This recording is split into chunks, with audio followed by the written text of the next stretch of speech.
ಎಲ್ರಿಗೂ ನಮಸ್ಕಾರ. ನಮ್ಮ ಅಡುಗೆ ಚಾನೆಲ್ಗೆ ಸ್ವಾಗತ. ಇವತ್ತಿನ ವಿಶೇಷ ಚಪಾತಿ, ಪೂರಿ, ಎಲ್ಲ ರೀತಿಯಾಗಿರೋ ರೊಟ್ಟಿಗಳ ಜೊತೆ ಮತ್ತು ಮೊಸರನ್ನ ಜೊತೆಗೆ, ಸಾರನ್ನ ಜೊತೆಗೆ ನಂಚ್ಕೊಂಡು ತಿನ್ನಲಿಕ್ಕೋಸ್ಕರ ರುಚಿಕರವಾಗಿರೋ ಅಂಥ ಸೈಡ್ ಡಿಶ್ ರೆಸಿಪಿ ಪಾಲಕ್ ಸೊಪ್ಪನ್ನ ಉಪಯೋಗ ಮಾಡಿ. ಮೊದಲನೇ ಸ್ಟೆಪ್ಪಲ್ಲಿ ಬಾಣಲೆ ಇಟ್ಕೊಂಡಿದ್ದೀನಿ.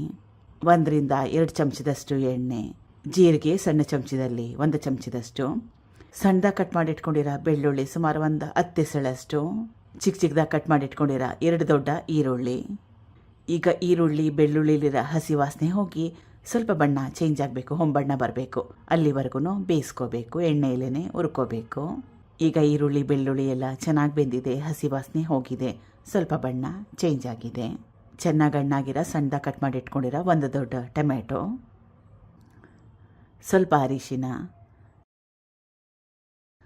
ಇದರ ಜೊತೆಗೇ ಸಣ್ಣದಾಗಿ ಕಟ್ ಮಾಡಿ ಇಟ್ಕೊಂಡಿರೋ ಪಾಲಕ್ ಸೊಪ್ಪು ಸುಮಾರು 4-5 ಹಿಡಿಯಷ್ಟು.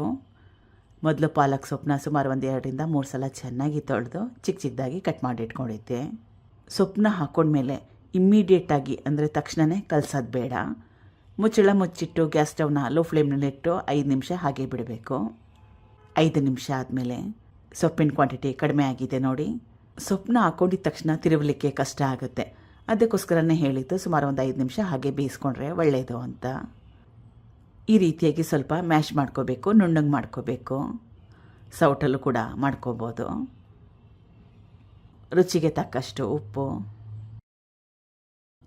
ಸುಮಾರು 1-2 ಟೇಬಲ್ ಸ್ಪೂನಷ್ಟು ಕಡಲೆ ಹಿಟ್ಟನ್ನ 1 ಕಪ್ಪಷ್ಟು ನೀರಲ್ಲಿ ಕಲಿಸ್ಕೊಂಡು ಉಪಯೋಗ ಮಾಡ್ತಾಯಿದ್ದೀನಿ, ಸೇರಿಸ್ಕೊತಾ ಇದ್ದೀನಿ.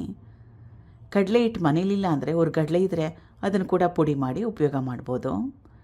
ಕಡಲೆ ಹಿಟ್ಟು ಹಾಕೊಳ್ಳೋದ್ರಿಂದ ಒಂದು ಒಳ್ಳೆ ಹದ ಬರುತ್ತೆ, ಎಲ್ಲ ಪದಾರ್ಥಗಳು ಚೆನ್ನಾಗಿ ಹೊಂದ್ಕೊಳ್ಳುತ್ತೆ, ಕ್ವಾಂಟಿಟಿ ಕೂಡ ಜಾಸ್ತಿ ಮಾಡ್ಕೋಬೋದು.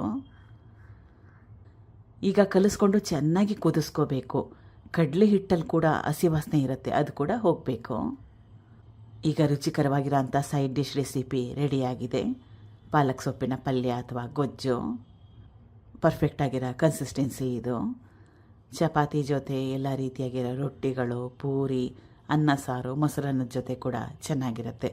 ಆಮೇಲೆ ಏನೂ ಇಲ್ಲ ಅಂದರೆ ಇದೇ ಪಲ್ಯನ ಅನ್ನಕ್ಕೆ ಕೂಡ ಕಲಿಸ್ಕೊಂಡು ತಿನ್ಬೋದು. ಟ್ರೈ ಮಾಡಿ ನೋಡಿ, ತುಂಬಾ ಸುಲಭ, ಆರೋಗ್ಯಕರ ಕೂಡ. Thank you for watching. ಧನ್ಯವಾದಗಳು.